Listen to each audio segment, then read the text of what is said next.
Hello friends, welcome to our YouTube channel top study. SSC CGL PT का exam 2024 में संपन्न हुआ था। कुल 36 शिफ्ट में, वही 36 शिफ्टों में पूछे गए मैथ के क्वेश्चंस का हम लोग डिस्कशन कर रहे थे। ये आज हम लोग का 18वां शिफ्ट है। 36 शिफ्ट में से टोटल 17 शिफ्ट का वीडियो अपलोड कर चुके हैं। ये 18वां शिफ्ट है। 17/9/2024 को एग्जाम हुआ था थर्ड शिफ्ट में। इस शिफ्ट में पूछे गए मैथ के क्वेश्चन को हम लोग देखेंगे। अब हम कोशिश करेंगे रेगुलर वीडियो आए, थोड़ा स्वस्थ हो चुके हैं, रेगुलर वीडियो हम अपलोड करेंगे। चलते हैं इसके हम लोग मैथ के क्वेश्चंस पे। फर्स्ट क्वेश्चन है, ये सारे पीडीएफ हम पहले टेलीग्राम पे डाल देते हैं, उसके बाद उसका वीडियो सॉल्यूशन करके वीडियो का लिंक भी उस टेलीग्राम चैनल पर देते हैं। इसलिए टेलीग्राम से जुड़ के पहले पीडीएफ डाउनलोड कर ले, उसे खुद सॉल्व करे, उसके बाद वीडियो देखे।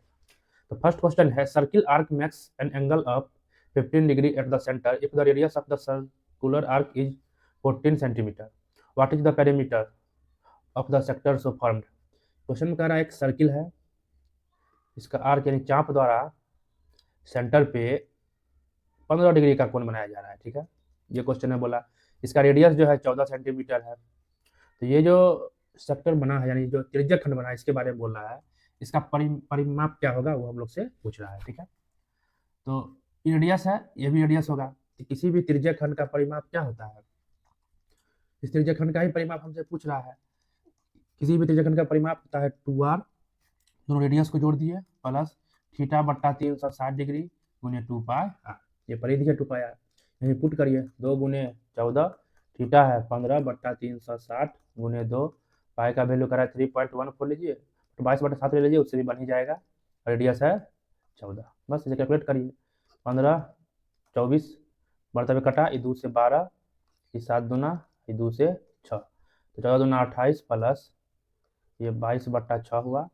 तो 28 प्लस 22 से 4 से 22 में भाग देंगे, 3 पॉइंट समथिंग आएगा, यानी 28 3 31 पॉइंट समथिंग क्या हो जाएगा इसका आंसर। क्लियर, समझ में आया। चलते हैं नेक्स्ट 2 नंबर क्वेश्चन पे। 2 नंबर क्वेश्चन में है x + 1/x बराबर 65/8, तो x - 1/x का वैल्यू क्या होगा। जब भी x + 1/x का वैल्यू कुछ दे रखा है, जैसे a मान लेते हैं, तो डायरेक्ट x - 1/x का वैल्यू बताना हो, √(a² - 4) कर देना है। ठीक है, तो डायरेक्ट निकल जाएगा। तो यहाँ है 65/8, इसको यहाँ पुट करेंगे, पर देखिए थोड़ा जटिल हो रहा है, तो यहीं पर कुछ अच्छा कैलकुलेशन हो जाएगा। देखिए यहाँ पुट करेंगे तो निकलना ही है, बट यहाँ देखिए यहीं पर कुछ पुट कर देते हैं, इतना बड़ा तो हल कराना चाहेगा नहीं एग्जामिनर। तो x यदि हम 8 रखते हैं, ये कुछ ना कुछ शॉर्टकट होता ही है। ठीक है, देखिए 65/8 आ जा रहा है, यानी कि x 8 पुट करने पर ये सेटिस्फाई हो रहा है। यहाँ भी 8 पुट कर दीजिए, 8 - 1/8 आ जाएगा 63/8 आंसर। ठीक है, चलते हैं नेक्स्ट 3 नंबर पर। एक टीवी सेट का अंकित मूल्य 18,500 है। यदि डीलर 20% 5% की 2 क्रमिक छूट देता है, तो टीवी कितने में उपलब्ध है। 18,500 दाम है, 2 छूट दिया, 20% का तो 80/100, एक 5% का तो 95/100। इसे कैलकुलेट कर दीजिए, 2 शून्य 2 शून्य, 0 से 0, 5 से 19, 5 दूना 2 चौके, क्या है 185 गुने 4 गुने 19, इसे गुना कर दीजिए, आ जाएगा आंसर। चलते हैं नेक्स्ट 4 नंबर पर। यदि p एक अंक है, तो अंक है जो इस प्रकार है कि ये जो है 11 से विभाज्य है, तो p का मान क्या होगा, 6954। p जो है ये 11 से विभाज्य है। कोई भी संख्या 11 से कटता है, इसका जानने का तरीका क्या है, कोई संख्या लिख दिए। ठीक है, एक एक अंक छोड़ के जोड़िए, जैसे 9 लिए, एक एक छोड़ के 2 लीजिए, एक एक छोड़ के 8 लीजिए, 8 2 10 9 19। अब जो बचा उसको जोड़िए, 8 और 7 15, दोनों का अंतर क्या है 4। यही अंतर यदि 0 या 11 आए, इसका मतलब समझेंगे ये 11 से कट जाता है। ठीक है, बट अंतर आया 4, यानी 11 से नहीं कटेगा, यही है पकड़ने का तरीका। वही कंसेप्ट यहाँ लगाइए। पी को लिए, फिर 5 को लेंगे, फिर 6 को लेंगे, तो 6 5 11 और पी, 11 प्लस पी, शेष बचा 4 और 9, हो जाएगा 13। 11 प्लस पी और 13 का अंतर क्या होना चाहिए, या तो 0 हो या 11 हो, तब तो 11 से विभाज्य है। ये क्वेश्चन में कह ही रहा है 11 से कट रहा है, तो पी का मान क्या होगा। तो अंतर 0 लाने के लिए यहाँ पी का वैल्यू क्या पुट करें, 11 है ही, यदि हम 2 रख दें, तो 11 2 13, 13 में से 13 गया 0, यानी पी का वैल्यू 2 लेने पर वही 11 से पूर्णतः विभाज्य हो जाएगा। आ रहा समझ में। चलते हैं नेक्स्ट 5 नंबर पे। अजय अपनी आय का 66.2/3% विभिन्न घरेलू मदों पर खर्च करता है। यदि उसकी आय 25% बढ़ जाती है और वह 20% बढ़ जाती है, तो उसकी बचत पर कितना प्रभाव पड़ेगा। अब देखिए 66.2/3%, तो जब परसेंटेज चैप्टर बताएंगे उस पर बढ़िया सा समझाएंगे, सभी परसेंटेज का फ्रैक्शन माइंड में रखिए। ये होता है 2/3, तो कुछ 25-30 फ्रैक्शन होगा जो घुरा फिरा के पूछते ही रहता है, बनाते बनाते कोई माइंड में आ जाएगा। इसका मतलब 2/3 माइंड में ही आ जाना चाहिए। इसका मतलब 2/3। अजय अपनी आय का 2/3 विभिन्न घरेलू मदों पर खर्च करता है। यानी आई हम इस तरह मान लेते हैं जिसका 2/3 निकालना आसान हो। अब 100 मान लीजिएगा, 2/3 बट्टा में चल जाएगा, बनेगा उस पर भी जटिल होगा, थोड़ा कैलकुलेशन बढ़ जाएगा। इसलिए आई को हम 60 मानते हैं। देखिए 3 से कट रहा है, तो 60 का 2/3 क्या होगा, 40। 2/3 निकाल दीजिए, 40 आ गया। यानी आज 60 रुपये था, तो मेरा वाई कितना है मिनिमम पर, 40 रुपये। तो बचत कितना है, 20 रुपये। ये क्लियर। यदि उसकी आय 25% बढ़ती है, आय जो है 25% बढ़ती है, 25% का मतलब होता है 1/4, इसका मतलब होता है 1/4, यानी 60 का 1/4 15, यानी कि 15 बढ़ना चाहिए, तो हो गया बढ़ के 75।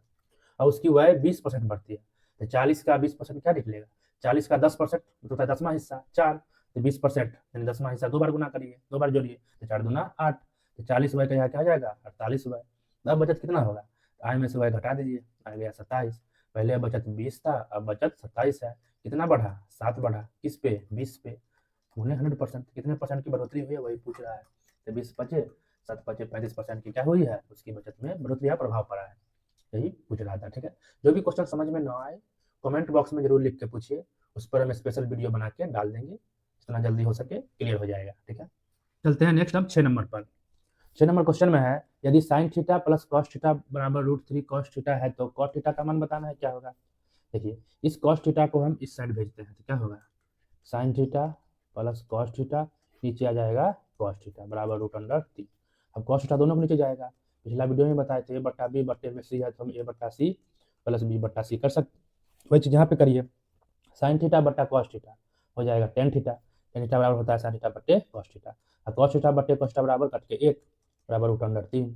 तो यहाँ से निकल गया टेन थीटा बराबर √3, फिर भेजेंगे घट्टे 1। ठीक है, हमसे पूछ रहा है कॉट थीटा, तो कॉट थीटा बराबर होता है 1/tan थीटा, यानी कि 1/√3 - 1, ये आंसर होना चाहिए। बट आंसर देखिए इस तरह नहीं है, तो इसका परिमेकरण करिए। परिमेकरण करने का मतलब होता है नीचे से रूट को हटाना। √3 - 1 है, तो जब भी परिमेकरण करते हैं चिन्ह बदल के सिर्फ गुना कर दीजिए, √3 + 1, √3 + 1, ऊपर बच गया √3 + 1। ये देखिए a - b × a + b, यानी a² - b² बचेगा, तो √3 का स्क्वायर - 1 का स्क्वायर, √3 का स्क्वायर 3, 1 का स्क्वायर 1, तो घट के क्या आ गया 2, तो √3 + 1/2 क्या हो गया इसका आंसर। ठीक है, चलते हैं नेक्स्ट 7 नंबर पर। एक डिब्बे में वाई पीली कंचे हैं, बी नीले कंचे हैं। 18% पीले कंचे को 24% नीले कंचों में मिलाया गया और योग 30 है। वाई देखिए पीला कंचा और बी ब्लू नीले कंचे हैं। वाई का 18%, बी का 24% को जब जोड़ा जाता है तो 30 होता है। पहला बोला पीले कंचों की संख्या का 3 गुना यानी कि 3y, नीले कंचों की संख्या का 2 गुना यानी 2b, दोगुने से 200 अधिक है, ये जो है 3y 2b से 200 अधिक है, ये 200 अधिक है, यानी इसमें हम 200 जोड़ दें तो इक्वेशन क्या हो जाएगा, बराबर। ये आया समझ में। तो हमसे पूछ रहा है y² / b² का रेशियो क्या होगा। ठीक है, अब दोनों इक्वेशन से पता करिए y b क्या निकलेगा, उसका रेशियो बता देना है। देखिए इसमें देखिए 6 सम में है, 6 से काट देते हैं, 6 तिया 6 चौके 6 पच्चे, यहाँ बचा 3y + 4b बराबर 100, इधर चलाएगा दोनों में 100 है तो बट्टा में आके मिलकर जोड़ करेंगे तो 100 पचे 500। एक इक्वेशन ये बना, यहाँ से हम लोग लिख सकते हैं 3y बराबर 500 घट्टे 4b, इसी को यहाँ पुट कर दीजिए, 500 घट्टे 4b बराबर 2b + 200, इधर आएगा तो घट के 500 में 200 गया 300, 4b इधर जाएगा तो प्लस में आएगा 4b 2b 6b, यहाँ से b बराबर आ गया 30। ठीक है, अब b मिला हमको, सॉरी 30 नहीं 50 आएगा, b 50 मिला, अब 50 किसी में भी पुट कर दीजिए, यहीं पुट कर देते हैं, तो 500 ये बी पुट करेंगे हम लोग 50, 50 चौके 200, ये घट के आ गया 300, 3y बराबर, यहाँ से y बराबर हो गया 100। ठीक है, तो y² बट्टा b² पूछ रहा था, अब y/b क्या हुआ, y 100 b 50, 2/1, दोनों का स्क्वायर निकालना है, y² बट्टा b², 2 का स्क्वायर 4, 1 का स्क्वायर 1, तो 4:1 क्या हो जाएगा इसका आंसर। ठीक है, चलते हैं नेक्स्ट 8 नंबर पर। अरविंद और चेतन ने 210 मीटर लंबे वृत्तीय पथ पर एक ही स्थान से एक ही दिशा में एक साथ दौड़ना शुरू किया। ठीक है, वृत्ताकार पथ है, एक ही पॉइंट से एक ही दिशा में दौड़ना शुरू किया है।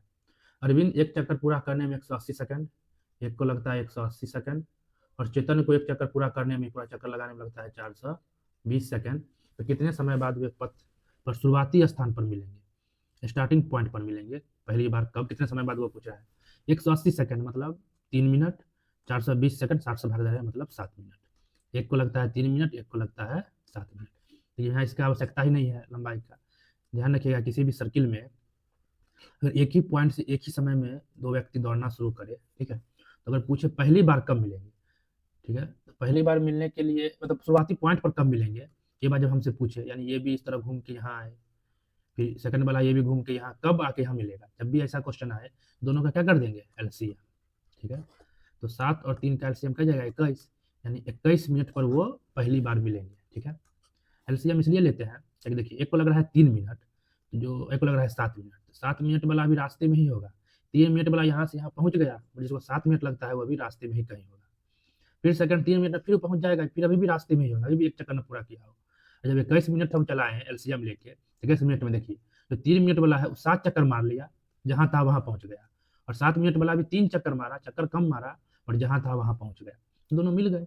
इसलिए वैसा अंक लेते हैं दोनों से कटता हो, इसके लिए हम लोग एलसीएम ही लेते हैं। तो इस तरह क्वेश्चन आए तो एलसीएम लेके आंसर मार देना है। ठीक है। चलते हैं नेक्स्ट 9 नंबर पे। 8% प्रति वर्ष साधारण ब्याज की दर पर कितने वर्षों में 7200 की राशि 8928 हो जाएगी। ठीक है। 8928 हो जाती है बढ़ के, अमाउंट क्या था 7200, कितना ब्याज मिला होगा घटा लेते हैं, 1728 में क्या मिला होगा ब्याज, ये क्लियर। तो एस आई बराबर होता है पी गुने आर गुने टी बट्टे 100। 1728 का ब्याज मिला है, धन कितना है 7200, रेट है 8%, टाइम बताना ही है बट्टे 100, यहीं से कैलकुलेट कर दीजिए, समय निकल जाएगा 3 ईयर। ठीक है। 3 वर्षों में उतना हो जाती है। नेक्स्ट 10 नंबर पर, 25 रुपए प्रति लीटर वाले 42 लीटर दूध को 40 रुपए प्रति लीटर वाले 28 लीटर दूध के साथ मिलाया जाता है, तो मिश्रित किए गए मिश्रण का औसत मूल्य क्या होगा। देखिए 25 रुपए लीटर वाले 42 लीटर को मिला दिए, 40 रुपए लीटर वाले 28 लीटर को मिला दिए, इतना रुपए इतना यहाँ मिला, दोनों को ऐड कर दिए, टोटल हो गया। कितना लीटर हमारे पास हुआ 42 और 28, 42 + 28 70 लीटर हुआ, तो 70 इसमें भाग दीजिए, बताया समझ में। कुल अमाउंट और ओवरऑल कुल लीटर कितना था वो पता कर लिए, और उससे हम लोग भाग देंगे, निकल जाएगा मिश्रित और मिश्रित औसत मूल्य कितना होगा। ठीक है। यहीं से देखिए काट दीजिए, 0 से 0, ये 7 चौक 28, 4 चौक क्या निकला यहाँ 16, इससे इसमें काटे सबको 16 मिला। इधर काटते हैं, 25 25, 5 से काटेंगे 14, 14 तिया 42, यहाँ 5 तिया 15 आ गया, 15 और 16 31 होगा औसत मूल्य मिश्रण का। ठीक है। चलते हैं नेक्स्ट 11 नंबर। 2 पाइप एक टैंक को क्रमशः 12 घंटे 18 घंटे में भर सकते हैं, तीसरा पाइप इसे 8 घंटे में खाली कर सकता है, खाली करने वाला है। तीनों पाइप एक साथ खोल दिए जाए तो खाली टंकी भरने में कितना समय लगेगा। ऐसा क्वेश्चन ढेर बार हो चुका है। ठीक है। ऐसा क्वेश्चन आए एलसीएम लेते हैं, एलसीएम काहे लेते हैं, कैलकुलेशन आसान होता है, तीनों से कटता भी है, इसलिए कुछ भी लेंगे तब भी बनेगा। 12 8 और 8 का लॉस है 72, टंकी मान लेते हैं 72 लीटर का है। पहला पाइप जो है 12 मिनट में भर देता है, पर मिनट कितना भरेगा, 12 से 72 में भाग देते हैं 6 भरेगा, तो पहले पाइप की क्षमता हुई। दूसरा 18 मिनट में भरता है, 18 चौक 72, पर मिनट ये 4 भरता होगा। तीसरा 8 मिनट में खाली करता है, तो 8 नमा 72, पर मिनट ये 9 खाली करता होगा। अब हम तीनों को एक साथ चालू कर दिए, तो 6 और 4 दोनों मिलकर 10 तो भर दिया, और खाली करने वाला पाइप 9 खाली भी कर दे रहा है, यानी कि जब तीनों साथ में चल रहा है सिर्फ एक ही भर पा रहा है। अब भरना कितना है 72, तो पर मिनट वो एक ही भर पा रहा है, तो 72 भरने में कितना लग जाएगा 72 मिनट। आता है समझ में, तो 72 मिनट का क्या हो जाएगा आंसर। चलते हैं नेक्स्ट 12 नंबर पे। जब एफ एम बराबर एम का power 5 plus 5m4 minus 3m plus 7 तो को m-2 से विभाजित किया जाता है तो शेषफल क्या होगा। जब भी इस तरह क्वेश्चन आए, जैसे कोई एक बहुपद दे दे जैसे m-2, अगर इसको विभाजित करता है तो शेषफल क्या होगा, तो जिससे हमको भाग देना है उसको 0 के इक्वल करिए, तो m क्या चलाएगा 2, इस 2 को इस बहुपद में पुट कर दीजिए, जो भी वैल्यू आएगा वो इसका शेषफल होगा। ठीक है। शेषफल पर मैसेज 10th का कंसेप्ट है, 10th में जो पढ़े हो जाएगा बढ़िया से उनको ध्यान होगा अभी। ठीक है। तो एफ एम को क्या पुट करना था 2, तो 2 के पावर 5 प्लस 5, 2 के पावर 4 माइनस 3 गुने 2 प्लस 7, ऐसे कैलकुलेट कर दीजिए, आ जाएगा आंसर। बस कुछ नहीं था इसमें। नेक्स्ट 13 नंबर पर, find the length of longest diagonal in centimetre of a cubical box. घनाकार बॉक्स है, इसका डायमेंशन है 1.2 सेंटीमीटर, 1.3 सेंटीमीटर, 1.5 सेंटीमीटर। ठीक है। तो किसी भी घनाभ का लंबाई चौड़ाई और ऊंचाई दे रखा हो, और इसमें आने वाले सबसे बड़े विकर्ण पूछ रहा है, या सबसे बड़ा विकर्ण क्या है, तिरछा मिलाएंगे वही होता है। तो सबसे बड़ा विकर्ण के लिए फॉर्मूला जाएगा √L² plus B² plus H²। इसी पर आप पुट कर दीजिए, √1.2 का स्क्वायर, 1.3 का स्क्वायर प्लस 1.5 का स्क्वायर, इसे कैलकुलेट तो करना ही पड़ेगा। 1.44, 1.69, 13 का 169 होता है, 2.25।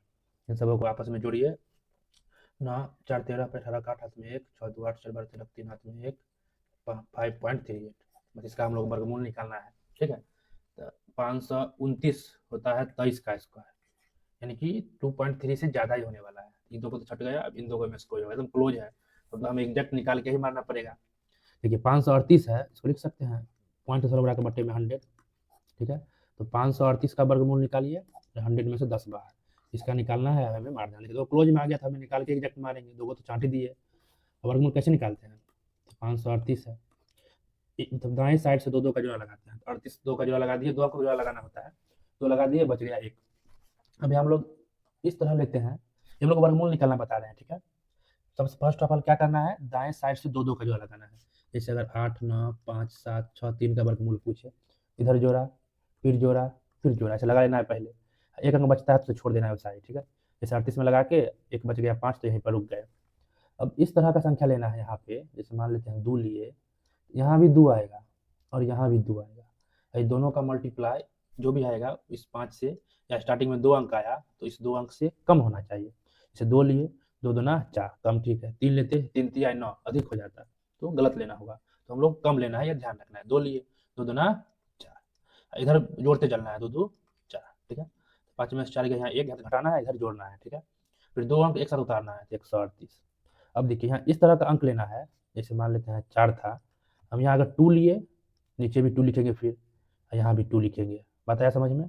अगर 3 लिए तो यहाँ भी 3, यहाँ भी 3, यहाँ भी 3 लिखेंगे। बताया समझ में?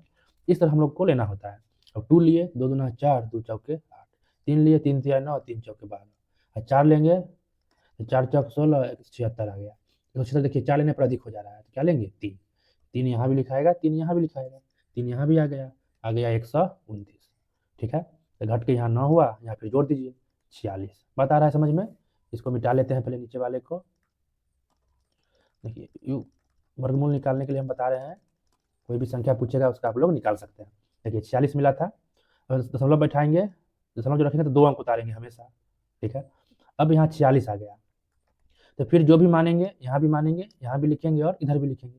यहाँ 2 लेने पर परफेक्ट हो रहा है। ठीक है, 2 लिए, यहाँ भी 2 आ जाएगा, कि 3 लेने पर देखिए 1200 क्रॉस हो जा रहा है, 2 लेने पर देखिए इससे कम ही आएगा, नहीं 2 लेने पर भी क्रॉस हो जा रहा है। ठीक है, तो यहाँ पर क्या लेंगे, 1 लेंगे, तो 23.1 आया। उसी तरह हम बढ़ते जाएंगे, यानी 23.1 कुछ भी आए, 35 तो हम लोग नहीं जाने वाले हैं। 23.1 मान लीजिए कि कुछ भी आए, नीचे एगो 10 था तो 2.31 आता, यानी कि इसके करीब हम लोग आ रहे हैं, तो इसको मार के निकल जाएंगे। बात है समझ में? यहाँ किस तरह लेना होता है, इस तरह लेना है, इसको क्रॉस न करिए। 2 लिए थे तो हम लोग को क्रॉस कर जा रहा था 900 भी। ठीक है, इस तरह हम लोग वर्गमूल निकाल के मार देना है। चलते हैं नेक्स्ट 14 नंबर पर। निम्नलिखित बार ग्राफ दिए गए वर्षों में गेट की परीक्षा उत्तीर्ण करने वाले विद्यार्थियों की संख्या दर्शाता है।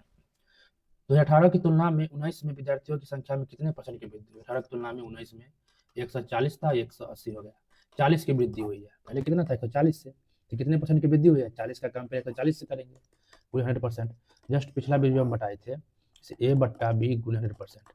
कब करेंगे? जब ए बी का कितना % है पूछा जाए तब, जिससे कंपेयर करेंगे वो नीचे, जिसको कंपेयर करेंगे वो ऊपर, गुने 100%। ठीक है, इसे कैलकुलेट करिए, आंसर आ जाएगा। नेक्स्ट 15 नंबर, ये देखिए त्रिभुज का परिमाप 52 इकाई है, तो उसकी सभी भुजाओं की लंबाई 10 इकाई होगी। परिमाप क्या है? 52। इसकी हर एक जो भुजा है कितना होगा, मतलब 26 से कम, 24 से कम, 18 से कम, 20 से कम, वही बताना है। तो किसी भी त्रिभुज में ध्यान रखना है, दो भुजाओं का जो योग होता है तीसरा से हमेशा बड़ा होता है। ठीक है, यहाँ पर यदि हम 26 और 26 लेते हैं, ठीक है, मान लेते हैं 26 कोई दो भुजा है, 26 कोई एक सिंगल भुजा है, सभी भुजाओं की लंबाई क्या होनी चाहिए, तीनों के बारे में बोल रहा है। 26 कोई दो भुजा माने कि कोई एक भुजा की लंबाई माने, तो क्या सेटिस्फाई कर रहा है? दो भुजाओं की तरफ हमेशा बड़ा होना चाहिए, इस तरह संभव है ही नहीं त्रिभुज। तो अगर दो भुजाओं का योग 27 हो जाए और एक भुजा 25 हो जाए, देखिए ये पॉसिबल है। दो भुजाओं का योग 27, तीसरी भुजा से बड़ा है, तीसरी जो भुजा निकला वो क्या निकला, 25, 26 नहीं होगा, तो जो भी होगा 26 से छोटा होगा। बताया समझ में? तो ये नहीं, ये भी नहीं, ये भी नहीं, ये आंसर आएगा। इस तरह इसको मानना था। चलते हैं नेक्स्ट वाला नंबर पर। दी गई अवधि के दौरान कारखानों में प्रति वर्ष परिवहन पर औसत व्यय कितना है जिसका कारखाने ने भुगतान किया है? इस पे परिवहन पर इसका एवरेज निकाल लीजिए, बस एवरेज पूछ रहा है, चारों को जोड़ के 4 से भाग देना है। नेक्स्ट 17 नंबर पर, यदि tan a बराबर 3/5 तो cos a का वैल्यू क्या होगा? tan a 3/5 जो होता है लंब बट्टे में आधार। तो कर्ण क्या होगा, कर्ण स्क्वायर होता है लंब स्क्वायर जोड़ आधार स्क्वायर। लंब है 3 का स्क्वायर जोड़ 5 का स्क्वायर, 3 तिहाई 9, 5 25, 25 9 34। तो कर्ण क्या हो गया, रूट अंडर 34। कॉस पूछ रहा था, कॉस से होता है आधार बट्टा कर्ण, तो आधार है 5 और कर्ण क्या, रूट अंडर 34। ये हो गया इसका आंसर। ठीक है, चलते हैं नेक्स्ट 18 नंबर पर। निम्नलिखित को सरल करें, इसे हल करना है, बोर्ड मार्क्स का क्वेश्चन है। इनको बोर्ड मार्क्स ना आता हो कमेंट बॉक्स में बताइएगा, उनको पूरा समझा देंगे वीडियो बना के। 19 नंबर, यदि कौशिक x बराबर 5/4 है तो इसका मान क्या होगा बताना है। कौशिक x बराबर 5/4, साइन x का अपोजिट होता है, साइन x लंब बट्टा कर्ण, ये होता है कर्ण बट्टा लंब। आधार क्या होगा, आधार होता है रूट अंडर कर्ण स्क्वायर घटे लंब स्क्वायर। कर्ण है 5 का स्क्वायर, लंब है 4 का स्क्वायर, तो 25 25 घटे 16, घट के आ गया 9 यानी कि 3 बार, आधार हो गया 3। ठीक है, बस वही यहाँ पुट कर देना है 5 साइन एक्स, साइन क्या होता है लंब बट्टा कर, इसका उल्टा 4/5, तो 4/5 हो गया, इसका स्क्वायर है प्लस 8। कॉट क्या होता है आधार बट्टा लंब, तो आधार है 3 और लंब है 4, 3/4 का होल स्क्वायर बट्टे नीचे 27। 10x है, 10 होता है लंब बट्टा आधार, लंब 4 आधार 3, 4/3 का स्क्वायर माइनस 125। कॉस क्या है, होता है आधार बट्टा कर्ण, आधार है 3 कर्ण है 5, तो 3/5 का। बस यही पुट करके इसे हल करना था, इसे हल करिएगा ये आंसर आएगा। देखिए 4 चौक 16 और 5 25, 5 25 5 कट जाएगा, तो यहाँ बचेगा 16/5 हो जाएगा। 4 चौक 16, 3 तिहाई 9, 8 दूना कटेगा तो 9/2। ये क्लियर। नीचे क्या है, 3 तिहाई 4 चौक 16, 3 तिहाई 9, 9 तिहाई 27 करता है, 16 तिहाई 48 आएगा। ये 5 25 5, 3 तिहाई 9 5 45 आएगा, यानी बट्टे में आ गया 3। अब इनका जोड़ कर दीजिए, ये 5 2 10, 16 दूना 32 और 9 5 45, ये बट्टे में 3 है, 45 और 32 क्या आ जाएगा 77/30, इसका आंसर। ठीक है, next 20 number. In a triangle the length of sides are 6 units, 12 units and x units, how many possible integer value are there for x। देखिए एक त्रिभुज है जिसकी साइड्स 6 हैं, एक 12 है और एक x है। x के कितने इंटीजर पूर्णांक वैल्यू हो सकते हैं वो हम लोग से पूछ रहा है। ठीक है, देखिए किसी भी त्रिभुज में दो भुजाओं का जो योग होता है तीसरा से हमेशा बड़ा होता है। ए बी सी 3 भुजा है इस त्रिभुज के, ए प्लस बी किन्हीं भी दो भुजा तीसरा से बड़ा होगा, या बी प्लस सी बड़ा होगा ए से, या ए प्लस सी बड़ा होगा बी से। क्या समझ में, ये हमेशा ध्यान रखना है, तभी वो त्रिभुज बन सकता है। यानी यहाँ पर दो भुजा लेते हैं 6 और 12, तो 6 और 12 का जो योग होगा हमेशा बड़ा होगा x से, यानी 18 आया ग्रेटर देन x, यानी x का वैल्यू 18 से छोटा होगा। ये हमको क्लियर हो गया। ठीक है, एक और लेते हैं, ये दोनों को लेते हैं 6 + x, 6 + x जो है ग्रेटर देन 12 होना चाहिए, x बड़ा होगा किससे 6 से, ये हमको क्लियर हुआ। और लेते हैं ये दोनों को 12 और x को, 12 + x बड़ा होना चाहिए 6 से, x बड़ा होना चाहिए -6 से, इसका जरूरत ही ना पड़ा, x -6 से बड़ा। अब x 6 से बड़ा, इसको हम लेके भी क्या करें, यहीं से हो जाएगा काम। x जो है 6 से बड़ा होना चाहिए और 18 से छोटा होना चाहिए, तो x 6 से बड़ा क्या होगा 7, वही 8 भी ले सकते हैं 9, ऐसा ही करते करते करते 17 तक आएंगे। 18 तो ले सकते हैं, 18 से छोटा होना चाहिए x, तो 7 से लेकर 17 तक में कितने इंटीजर हैं, तो 11। बात है समझ में, x के 11 वैल्यू पॉसिबल है। चलते हैं नेक्स्ट 21 नंबर पर। नीचे दी गई तालिका हैदराबाद, मुंबई, बेंगलुरु स्टॉक एक्सचेंजों पर कारोबार किए गए शेयरों को दिखाती है। तालिका का अध्ययन कर निम्नलिखित प्रश्न का उत्तर दें। ठीक है, हैदराबाद स्टॉक एक्सचेंज है, ये हाई है, ये लो है। ठीक है, सी के लिए शेयरों की निम्न दरें, सी के लिए शेयरों की निम्न दरें डैश स्थित स्टॉक एक्सचेंज में उसी कंपनी के शेयरों की निम्न दरों के औसत से कम है। ये कंपनी सी के लिए शेयरों की निम्न दरें ये और ये डैश स्थित यानी किस स्टॉक एक्सचेंज में उसी कंपनी के शेयरों की निम्न दरों के एवरेज से कम है। तो सी कंपनी के निम्न दरों का एवरेज क्या होगा, तीनों को जोड़ के 3 से भाग देंगे। देखिए 5 कैसे भेज दिए, 180 सबके हिस्से में आया, ये तीनों को जोड़ के 3 से भाग दीजिएगा, एवरेज क्या निकलेगा 180। तो वही है, सी कंपनी के शेयरों के निम्न दरों का एवरेज 180 आया। तो हमसे पूछ रहा है शेयरों की निम्न दरें किस स्टॉक एक्सचेंज में उसके एवरेज से कम है। एवरेज से कम देखिए, इसमें 180 150 या 175 इसमें कम है, तो हैदराबाद में ही निम्न दरों के एवरेज से उसका जो निम्न दर है वो कम है। ठीक है, यही पूछ रहा था। नेक्स्ट चलते हैं 22 नंबर पर। एक बैंक में जमा राशि पर 6% ब्याज दिया जाता है। बैंक फिर शेयर बाजार में पैसा निवेश करता है और प्रत्येक 3 लाख पर 30,000 अर्जित करता है। तो बैंक कुल जमा राशि इतना है 60 लाख रुपए है, तो बैंक अंत में कितना लाभ अर्जित करेगा। ठीक है, देखिए 6% बैंक हमको दे रहा है, जमा राशि पर ब्याज देता है, बट बैंक उसी राशि को निवेश करके 3 लाख रुपए पर 30,000 अर्जित करता है। कितना अर्जित कर रहा है? 10%। 30,000 जो है 3 लाख का कितना परसेंट है? निकाल दिए, 10 निकल रहा है। बताए समझ में? कितना निकल रहा है? 10%। यानी कि बैंक 10% उधर से इनकम कर रहा है शेयर मार्केट से, 6% हमको दे रहा है, यानी कि बैंक खुद 4% बचा रहा है। ठीक है, तो बैंक को कितना लाभ होगा? टोटल 60 लाख रुपए हम बैंक में रखते हैं, तो बैंक तो 4% इनकम कर रहा है, अपना लाभ अर्जित कर रहा है, 4% निकाल दीजिए, 2,40,000 रुपए वो उसका लाभ हो रहा है। बताए समझ में? 4% का लाभ उसको हो रहा है। चलते हैं नेक्स्ट 23 नंबर पर। निम्न तालिका वर्ष 2016 से 2020 तक 4 निर्माताओं की मोटरसाइकिल की बिक्री को दर्शाती है। सभी आंकड़े हजार में है। तालिका का अध्ययन कीजिए और निम्नलिखित प्रश्न के उत्तर दीजिए। 2016 से 20 तक निर्माता क्यू के द्वारा बेची गई मोटरसाइकिल की कुल संख्या, इन सबों को जोड़ लेना है, और निर्माता एस द्वारा बेची गई मोटरसाइकिल कुल संख्या का अनुपात, इन सबों को फिर जोड़ लेना है। ठीक है, जो भी आएगा इतना बट्टा इतना कर देना है, वही निकल जाएगा। जोड़ना तो पड़ेगा ही, ये सब हार्ड नहीं है, बस अभी कैलकुलेशन पर डिपेंड करता है। सब में जीरो है, इन सब में जीरो है ही, तो जीरो हटाइए। 28, 29, 31 और 33 को जोड़िए, 31 और 29, 60, 20, 80, 88, 89, 88 में 31 जोड़ेंगे, एक जोड़े 89, 119 और 33, 152 आ गया। उसी प्रकार नीचे जोड़ के देखते हैं इसको, 43 और 42, 85, 40, 125 और 45, 125, 70 और 44, 214 आ गया। ठीक है, इसे जोड़ लीजिए, ये आधा हो गया कितना? 76, ये 200, 107, तो 76 अनुपात 107 क्या हो जाएगा इसका आंसर। चलते हैं नेक्स्ट 24 नंबर पर। दो चर वाला एक फलन x के अनुक्रमानुपाती और y के व्युत्क्रमानुपाती है। x 5 और y 3 होने पर फलन ज्ञात कीजिए। दिया गया है कि x0 y 1 के लिए फलन 15, x1 y 15 के लिए फलन 2 है। ठीक है, देखिए दो चर वाले, एक अनुक्रमानुपाती वर्ड है, एक है व्युत्क्रमानुपाती वर्ड, इन दोनों को समझा देते हैं। कहीं भी क्वेश्चन में कहा ए जो है बी के अनुक्रमानुपाती है। ठीक है, अनुक्रमानुपाती या समानुपाती बोले, दोनों एक ही चीज है। ए जो है बी के अनुक्रमानुपाती, तो कैसे लिखेंगे? इस तरह का चिन्ह देना है, ये लिखना है। ठीक है, और जब बोल दे ए जो है बी के व्युत्क्रमानुपाती है, तब कैसे लिखना है? ए यही चिन्ह देना है, अनुपाती या व्युत्क्रमानुपाती दोनों के लिए यही देना है, 1/b लिखेंगे। ठीक है, देखिए पहला का मतलब हुआ समानुपाती या अनुक्रमानुपाती का मतलब, ए यदि दोगुना होगा तो बी भी क्या होगा? दोगुना बढ़ेगा। ठीक है, यानी ये 5 था यदि और बी 3 हो, यदि ये 10 हो जाता है तो पूछेंगे बी क्या होगा? 3 दूना 6, ये दोगुना थी, ये दोगुना, ये 5 गुना थी, 5 गुना। वही बात व्युत्क्रमानुपाती में, ए यदि दोगुना बढ़ेगा, ठीक है, तो बी दोगुना कम ही जाएगा, ये आधा हो जाएगा। आता है समझ में? उल्टा होता है, ए बढ़ेगा तो बी उसी रेशियो में घटेगा, बस ये होता है व्युत्क्रमानुपाती में। ठीक है, और जब भी अनुपाती या व्युत्क्रमानुपाती हो, जब इस चिन्ह को हम हटाते हैं, जैसे ए समानुपाती बी है, जब भी हम इस चिन्ह को हटाएंगे तो कांस्टेंट लाते हैं, मान लेते हैं के लाए। इस स्पेशल उस क्वेश्चन के लिए एक के हमेशा सेम होता है। ठीक है, तो जब भी ये चिन्ह हटाएंगे, समानुपाती हो या व्युत्क्रमानुपाती हो, अनुक्रमानुपाती समानुपाती एक ही चीज है, तो दोनों में एक कांस्टेंट आएगा। ठीक है, वही आप कंसेप्ट यहाँ लगाइए।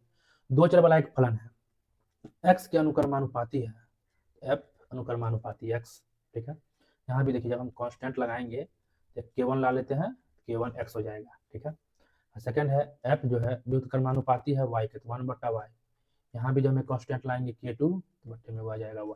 ठीक है, तो ये दोनों फंक्शन जो है एक ही है, f f दोनों एक क्वेश्चन में है, एक ही का फंक्शन के लिए बोल रहा है, दोनों को ऐड करते हैं, 2f बराबर हम लिख सकते हैं k1x प्लस k2y। ठीक है, यहाँ से f बराबर क्या होगा? k1 सॉरी बट्टे में y आएगा, k1 बट्टा 2x प्लस k2 बट्टे में 2y।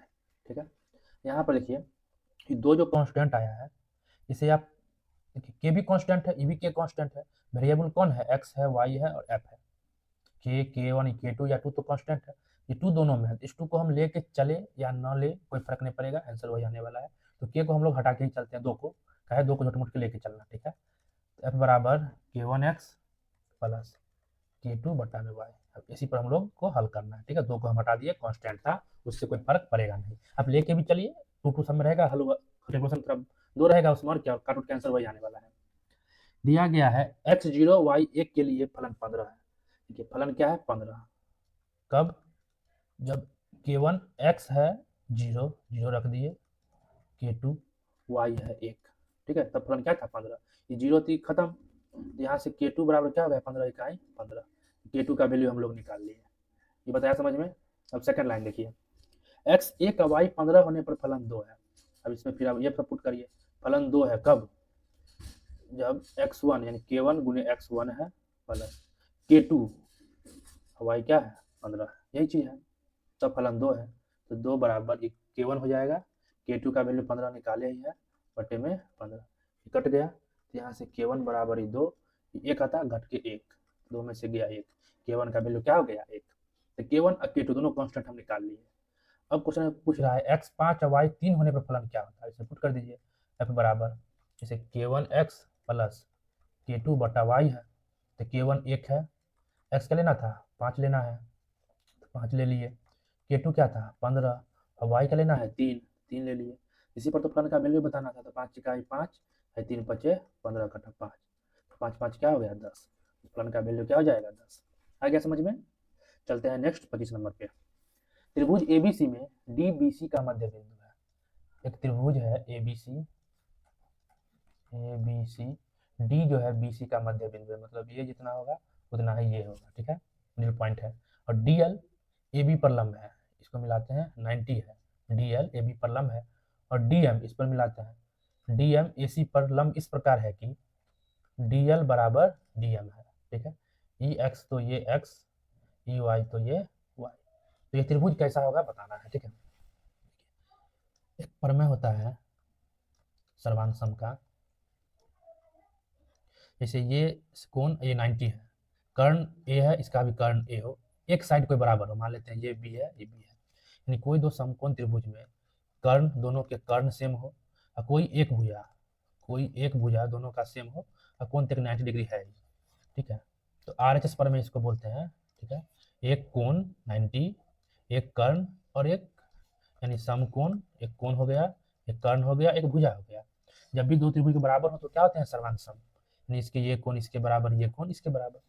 वही बात यहाँ देखिए, ये 90 है दोनों में, 90 के सामने वाला भुजा कर्ण होता है, दोनों को देखिए कर्ण सेम है, तो एक भुजा सेम है, यानी त्रिभुज देखिए डी एल बी एक समकोण त्रिभुज है। एक है डी एम सी, ये भी एक समकोण त्रिभुज है। हम देखिए डीएल एक साइड है इसका, डीएम एक इसका साइड है, दोनों क्या है सेम, एक ही पैटर्न पर लिए हैं। इसका नामकरण का भी तरीका होता है, उसी ध्यान से लीजिएगा। इन्हें जो डीएल भी लिए हैं, इसका हम लोग सी एम डी ले ले या एम सी डी ले ले, इस त्रिभुज को तो हम लोग D M C M D C M कुछ भी लिख सकते हैं, बट लेना है जिस एंगल इक्वल है उसी के संगत लेना है। जैसे डीएल है डीएम के इक्वल, इसलिए डीएल बैठा है इधर डीएम लिए, बताया समझ में। अब कर्ण देखिए, अब 90 है, एल 90 है, इसका एम 90 है, दोनों बीच में है, ठीक है। इसी तरह हम लोग नामकरण करना होता है, ये भी ध्यान रखना है। और कर्ण है डीबी, इसका डीसी, कर्ण क्या है सेम है, ये दोनों क्या होंगे सर्वांग सम होंगे। तो सर्वांग सम होंगे तो कोण डी के बराबर, कहने का मतलब ये कोण इसके बराबर, ये थीटा तो ये थीटा, ये 90 है ये 90 है, कोण बी कोण सी के बराबर, यानी ये एंगल जो है इस एंगल के बराबर है, कोण बी किसके बराबर है कोण सी के। ये क्लियर हो गया। तो पूछ रहा है कैसा त्रिभुज होगा, तो किसी भी त्रिभुज में अगर दो भुजा इक्वल होते हैं तो सामने के दोनों कोण क्या होते हैं इक्वल होते हैं, या ये बोल दे किसी त्रिभुज के दो कोण सेम है तो सामने की भुजा क्या होते हैं सेम होते हैं। वही बात है, दोनों कोण क्या है सेम है, सामने की भुजा क्या होंगे सेम। तो किसी भी त्रिभुज के दो भुजा जब समान हो तो क्या त्रिभुज होता है, समद्विबाहु त्रिभुज होता है। आ गया समझ में। तो वीडियो कैसा लगा, वीडियो अच्छा लगा तो वीडियो को लाइक करें और चैनल को सब्सक्राइब करें, और जो भी कैंडिडेट तैयारी करते हैं कंपटीशन का उनके बीच वीडियो को शेयर जरूर करें, ठीक है। रेलवे ग्रुप डी का एग्जाम स्टार्ट होने वाला है, तो आप लोग इस वीडियो को भी देखिए, कॉन्सेप्ट सबके लिए सेम होता है, कुछ में होता है जो कोई टॉपिक टच नहीं करता है, कोई टॉपिक टच करता है, हो सकता है कोई एग्जाम ज्योमेट्री ना पूछता हो, कोई अलजेब्रा ना पूछता है, कोई अर्थमेटिक पूछता है, तो कोई भी सेट बनाने से हर एक टाइप का क्वेश्चन आपको मिल रहा है, आप हर एक एग्जाम की तैयारी करते हैं, इसलिए किसी भी प्रीवियस ईयर क्वेश्चन का सोल्यूशन देखिए, आपके लिए हेल्पफुल होंगे ही। और रेलवे एसएससी सेम पैटर्न ही है लगभग, ठीक है। कंसेप्ट यदि क्लियर है तो आप किसी भी एग्जाम का कोई भी मैथ का क्वेश्चन बना सकते हैं, इसलिए सारे वीडियो को देखिए समझिए, जो भी प्रॉब्लम हो, जिस क्वेश्चन में दिक्कत हो, ना समझ में आया हो, कमेंट बॉक्स में बताइए, उसका हम वीडियो सॉल्यूशन करके तुरंत अपलोड कर देंगे।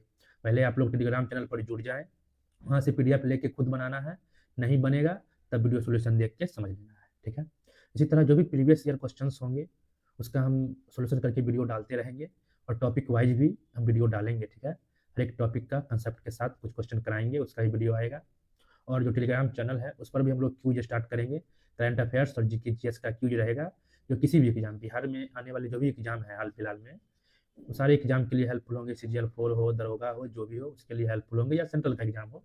तो आप लोग टेलीग्राम पर जुड़ना ना भूलिएगा, वहाँ जुड़ जाइए।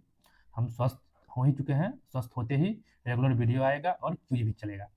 Thank you for watching. मिलते हैं नेक्स्ट वीडियो में, नेक्स्ट शिफ्ट में। तब तक के लिए बाय।